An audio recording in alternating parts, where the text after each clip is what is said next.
যেই বাসায় হুজুররা যায় ওই বাসার যার ঘরে যায় সে কি হুজুরগুলাকে কি ওই দোয়া ইউনুস পড়তে বসে? হ্যাঁ, বসে না। কারণ কি? সে ওই হুজুরকে কি খাওয়াবে ওই ব্যস্ততায় থাকে, সে আর বসতে পারে না। আচ্ছা, এবার একটা জিনিস বলেন তো, বিপদটা কার, হুজুরের না ওই ব্যক্তির? এখন আল্লাহর কাছে কইতেছে কেডা? বলতেছে হুজুররা। আর যে অপরাধ করছে সেটা একবার বলতেছে না।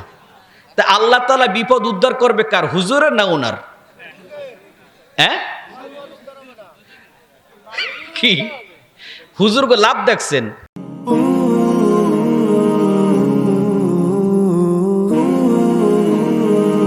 কিন্তু বিশ্ব নবীর মেরাজের কথা বর্ণনা করতে গিয়া আল্লাহ নিজেই প্রথমত আশ্চর্যজনক শব্দটা ব্যবহার করেছে।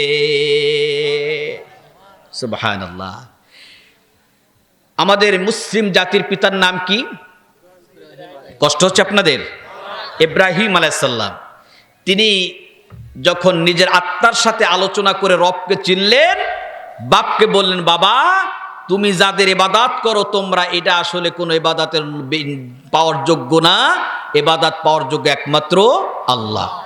সবাই যখন মেলায় চলে গেল, ইব্রাহিম কি করলেন? কুড়াল নিয়ে সব মূর্তিগুলা ভাঙলেন। ভাঙ্গার পরে বড়টার ঘাড়ে কুড়াল রেখে দিচ্ছে। এরপরে সবাই যখন আসলো তখন ঘটনা আপনারা জানেন। আমি যেটা বলতে চাই, ইব্রাহিম আলাইহিস সালামকে তখন কোথায় ফেলানো হলো? আগুনে, অগ্নিকুণ্ডে। এত প্রচন্ড তাপ, সেই অগ্নিকুণ্ডের মধ্যে ইব্রাহিম নবী 40টা দিন পর্যন্ত ছিলেন। বলেন তো, এই 40 দিন আগুনের মধ্যে থাকার পর ইব্রাহিম নবীর একটা পশমের কি কোনো ক্ষতি করতে পেরেছে আগুন? কারণ কি? আগুনকে অর্ডার করেছেন কে? কুলনা ইয়া নারু কুনি বারদাও ওয়া সালামান আলা ইব্রাহিম। আগুনকে অর্ডার করেছেন কে? আল্লাহ বলেছেন, হে আগুন ইব্রাহিমের জন্য আরামদায়ক শান্তিময় হয়ে যাও। আগুনের আর কোনো শক্তি নাই ইব্রাহিমের একটা পশমকে পোড়াতে পারে। আল্লাহু আকবার। এরপর 40 দিন পর যখন আগুন থেকে বের হয়ে আসলেন, অক্ষুণ্ণ অবস্থায়, অক্ষত অবস্থায় আগুন থেকে বের হয়ে আসলেন। এই ঘটনা আল্লাহ তাআলা কোরআনে বর্ণনা করেছেন। এত বড় আশ্চর্যজনক ঘটনা বর্ণনা করেও আল্লাহ তাআলা সেইখানে কিন্তু সুবহান শব্দটা ব্যবহার করেন নাই। এক নম্বর দলিল। এইবার আসেন, কোন নবী মাছের পেটে গেছিল? ইউনূস নবী। তাহলে অস্ত আপনারাই জানেন আলহামদুলিল্লাহ। وَذَنُّونِ إِذ ذَّهَبَ مُغَاضِبًا فَظَنَّ أَن لَّن نَّقْدِرَ عَلَيْهِ فَنَادَىٰ فِي الظُّلُمَاتِ أَن لَّا إِلَٰهَ إِلَّا أَنتَ سُبْحَانَكَ। এই আয়াতটা মুখস্থ আছে না? কি বলেন তো, বলেন লা ইলাহা। হ্যাঁ, জোরে জোরে জোরে, লা ইলাহা ইন্নী কুনতু মিনাল। এই দোয়াটা পড়েন কোন সময়? এইবার বিপদে আমি ফেলাইতেছি আপনাকে, দোয়া ইউনূস পড়তে থাকেন।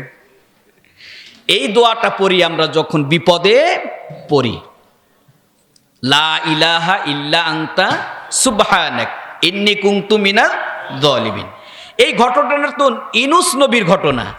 আল্লাহ তাআলা এই ঘটনার কোরআনে বলেছেন। কারণ কি? কারণটা কি? আল্লাহ তাআলা এই জন্য বলেছেন, এখান থেকে আল্লাহ আমাদের শিক্ষা নেওয়ার জন্য এই ঘটনাগুলো কোরআনে উল্লেখ করেছেন। আমাদের সমাজে যখন বিপদে পড়ি, ইমাম সাহেবের কাছে যাই, হুজুর এই একটা মহা বিপদে পড়েছি। হুজুর বলেন কি, এক খতমে ইউনূস পড়ান। এখন ইমাম সাহেবরে বলেন, ঠিক আছে হুজুর, তাহলে আপনি 20 জন আলেম নিয়ে আমার ঘরে একটু যাবেন, দোয়া ইউনূস পড়, খতমে ইউনূস পড়তে। এরকম আমাদের সমাজে দুই একটা অনুষ্ঠান হয়।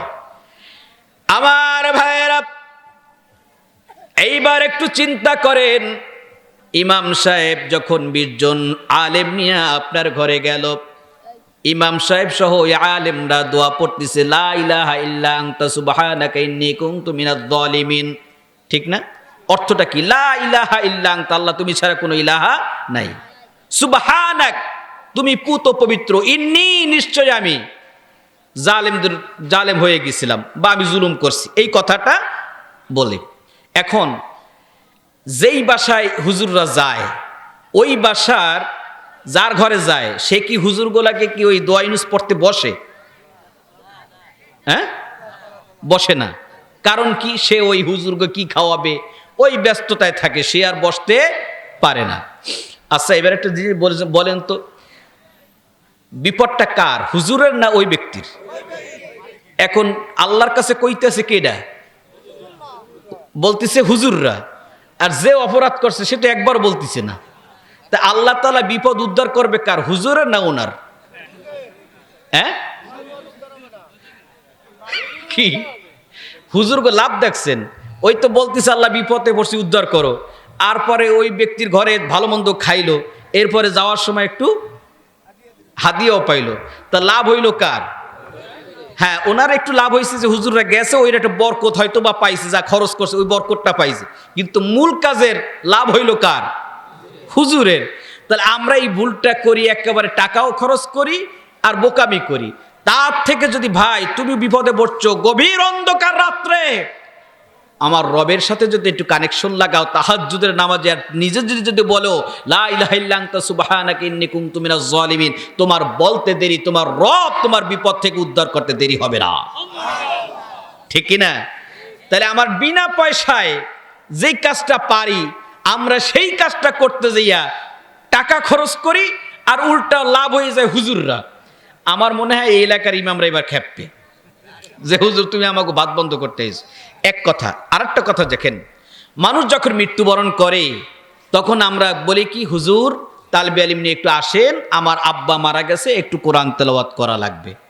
এটা আপনাদের এলাকায় হয় কিনা আমি জানি না। আচ্ছা ভাই বলেন তো, আপনাদের কি ধারণা, একজন মানুষ মৃত্যুবরণ করলে তার লাশের পাশে বসে যদি 1000 খতম দেওয়া হয়, আল্লাহর কোরআন হাতে রেখে বলতে পারি মরা মানুষের কোনো লাভ নাই? কথা বলেন, কোনো লাভ আছে? লাভ নাই। লাভ কার? যে পড়ে তার। কোরআন পড়লে তো জীবিত মানুষের দরকার, কোরআন তো মরা মানুষের জন্য নয়। জীবিত দশাই যদি তোমার কোরআন না থাকে, মরার পর 1000 খতম দিলেও তোমার উপকার হবে না। কথা বলেন। এখন এরপরে যা খতম হয়ে গেল, লাশ দাফন করা হয়ে গেল, একটা মজার কথা, খুলনায় এক নেতা মারা গেছে, আমারে ফোন করছে, হুজুর আপনার তালবে আলিম নিয়ে আসেন, আমার আব্বাই মারা গেছে। আরো কয়েক বছর আগের কথা, প্রচন্ড শীত, তখন শীতের দিন, শীতের বেলার দিন হয় ছোট, রাত হয় বড়। এখন আমরা গেছি, এক ভদ্রলোক টাই পরা, এই ব্লেজার, খুব সুন্দর চশমা, সানগ্লাস, 2 কেজির মতো বুট নিয়ে আইছে। হুজুর জহুরের আগে 12টার সময় দিয়ে আসছে যে জহুরের আগে 1.25 লক্ষ বার ইয়াসিন সূরা খতম দিয়ে তারপরে যাবেন। মানুষ হইলাম 30 জন, জহুরের আগে 1.25 লক্ষ বার ইয়াসিন সূরা